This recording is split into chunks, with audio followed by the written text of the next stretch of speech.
ದುಷ್ಟರ ನಡತೆಗೆ ತಕ್ಕ ಗತಿಯು ಶಿಷ್ಟರಿಗೂ ಆಗುವುದು. ಶಿಷ್ಟರ ನಡತೆಗೆ ತಕ್ಕ ಗತಿಯು ದುಷ್ಟರಿಗೂ ಆಗುವುದು. ಏನು ಬೇರೆ? ಲೋಕದಲ್ಲಿ ಅನೇಕರು ಸ್ನೇಹಿತರನ್ನು ವೈರುಗಳನ್ನು ಆಲೋಚನೆ ಮಾಡಿ ಸಾಯಿಸ್ತಾರ, ಮರ್ಡರ್ ಮಾಡ್ತಾರೆ. ದೇವ ಜನರಿಗೂ ಮಾಡ್ತಾರೆ. ಲೋಕದಲ್ಲಿರುವಂಥ ಜನರಿಗೆ ಹಾರ್ಟ್ ಅಟ್ಯಾಕ್ ಆಗಿ ಸಾಯ್ತಾರೆ. ಕ್ರೈಸ್ತರಿಗೂ ಹಾರ್ಟ್ ಅಟ್ಯಾಕ್ ಬರುತ್ತಾ? ಸಾಯ್ತಾರೆ. ಹೌದಲ್ವ? ಅನೇಕರು ದಾರಿಯಲ್ಲಿ ಹೋಗ್ಬೇಕಾದ್ರೆ ಆಕ್ಸಿಡೆಂಟ್ ಆಗಿ ಲೋಕದವ್ರು ಸಾಯ್ತಾರೆ. ಕ್ರೈಸ್ತರಿಗೂ ಬರುತ್ತಾ? ಸಾವು ಬರುತ್ತೆ. ದೇವ್ರು ಹೇಳ್ತಾ ಇರುವಂಥದ್ದು ಮಾತೇನೆಂದರೆ, ದುಷ್ಟರ ನಡತೆಗೆ ತಕ್ಕ ಗತಿಯು ಶಿಷ್ಟರಿಗೂ ಆಗುವುದು. ಏನು ಬೇರೆ? ಈ ವಿಷಯದಲ್ಲೂ ದೇವರು ಪಕ್ಷಪಾತ ಮಾಡ್ತಾರಲ್ಲ ಅಂದರೆ ಎಷ್ಟು ಒಳ್ಳೆ ದೇವರು ಬೇರೆ ಆತನು. ಆದರೆ ಭೂಮಿ ಮೇಲೆ ನಿನಗೆ ವ್ಯತ್ಯಾಸ ಕಾಣಿಸಲ್ಲ. ದೇವರು ಪಕ್ಷಪಾತಿ ಅಂತ ಭೂಮಿ ಮೇಲೆ ಮಾತ್ರ ವ್ಯತ್ಯಾಸ ಕಾಣಿಸಲ್ಲ. ಯಾಕೆ ಗೊತ್ತಾ? ನಾವು ಅಲ್ಲಿ ಹೋದ್ಮೇಲೆ ದೇವರು ನ್ಯಾಯ ತೀರ್ಪು ಮಾಡ್ತಾರಲ್ಲ, ದೇವರು ಒಂದು ವಿಷಯದಲ್ಲೂ ಕೂಡ ತಪ್ಪಿಗಸ್ತನಾಗಿ ಕಾಣೋದಕ್ಕೆ ಇಷ್ಟಪಡಲ್ಲ ಬೇರೆ. ನೀತಿವಂತರಿಗೂ ಒಳ್ಳೆಯ ರೀತಿಯಲ್ಲಿ ಸಾವು ಬಂದರೆ ಅನೀತಿವಂತರಿಗೂ ಬರುತ್ತೆ. ನೀತಿವಂತರಿಗೆ ಕೆಟ್ಟ ರೀತಿಯಲ್ಲಿ ಸಾವು ಬಂದರೆ ಅನೀತಿವಂತರಿಗೂ ಬರುತ್ತೆ. ಈ ಸಾವಿನ ವಿಷಯದಲ್ಲಿ ಅನುಮಾನ ಪಡೋದು ಬೇಡ. ಅನೇಕರು ಏನಂದರೆ, ನಾವು ದೇವ್ರನ್ನ ನಂಬಿದ್ದೇವೆ, ಯಾಕೆ ಈ ಥರ ಸಾವು ಬರಬೇಕು, ಯಾಕೆ ಆ ರೀತಿ ಅವರಲ್ಲಿ ಮರ್ಡರ್ ಆಗಬೇಕಾಗಿತ್ತು, ದೇವರಲ್ಲಿ ಕಾಪಾಡ್ಬೋದಾಗಿತ್ತಲ್ಲ, ಏನು ಬೇರೆ ಆ ರೀತಿ ಆಲೋಚನೆ ಮಾಡ್ತಾರೆ. ದೇವರು ಹೇಳುವಂಥ ಮಾತೇನು ಗೊತ್ತಾ?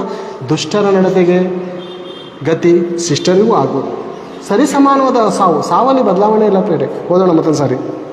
ದುಷ್ಟರ ನಡತೆಗೆ ತಕ್ಕ ಗತಿಯು ಶಿಷ್ಟರಿಗೆ ಆಗುವುದು.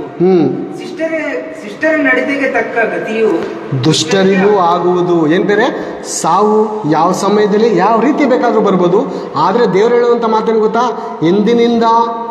ಇಂದಿನಿಂದ ಭಕ್ತರಾಗಿ ಸಾಯುವವರು ಶ್ರೇಷ್ಠರು. ಯಾವ ದಿನದಿಂದ? ಈ ಕ್ಷಣ ನಾನು ಮನೆಗೆ ಹೋಗಿ ಮಲಗುವಾಗ, ಒಂದು ವೇಳೆ ದೇವರ ಪ್ರಾರ್ಥನೆಯಲ್ಲೋ, ದೇವರ ಹಾಡಲ್ಲೋ, ದೇವರ ವಾಕ್ಯದ ಧ್ಯಾನದಲ್ಲೋ, ಅಥವಾ ದೇವರ ಕೆಲಸ ಮಾಡ್ತಾನೋ ಸತ್ತರೆ ಅಂಥವನ ಸಾವು ದೇವರಿಗೆ ಶ್ರೇಷ್ಠ. ಎಂಥವನ ಸಾವು? ಇಂಥ ಸಾವು, ಈ ಥರ ಭಕ್ತರಾಗಿ ಸಾವಿರೋ ಸಾವು ದೇವರಿಗೆ ಇಷ್ಟ. ಮತ್ತು ದೇವರಿಗೆ ಇನ್ನೊಂದು ಸಾವು ಇಷ್ಟ ಇಲ್ವಂತೆ. ಒಂದು ಸಾರಿ ನೋಡೋಣ. ಯೆಹೆಜ್ಕೇಲನ ಪ್ರವಾದನೆ ಗ್ರಂಥ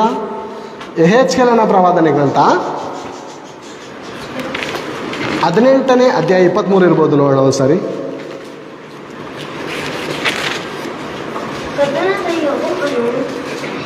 ಒಂದು ನಿಮಿಷ ಎಲ್ಲರೂ ತೆಗಿಯೋಣ. ತೆಗೆದುಕೊಡಪ್ಪ ಅವ್ರಿಗೆ. ಯೆಹೆಜ್ಕೇಲನ ಪ್ರವಾದನೆ ಗ್ರಂಥ 18ನೇ ಅಧ್ಯಾಯ 23ನೇ ವಚನ. ಕರ್ತನಾದ ಯೆಹೋವನು ಅಂದರೆ ದೇವರು ಇಂತನ್ನುತ್ತಾನೆ, ದುಷ್ಟನ ಸಾವಿನಲ್ಲಿ ನನಗೆ ಲೇಷವಾದರೂ ಸಂತೋಷ. ದುಷ್ಟನ ಸಾವಿನಲ್ಲಿ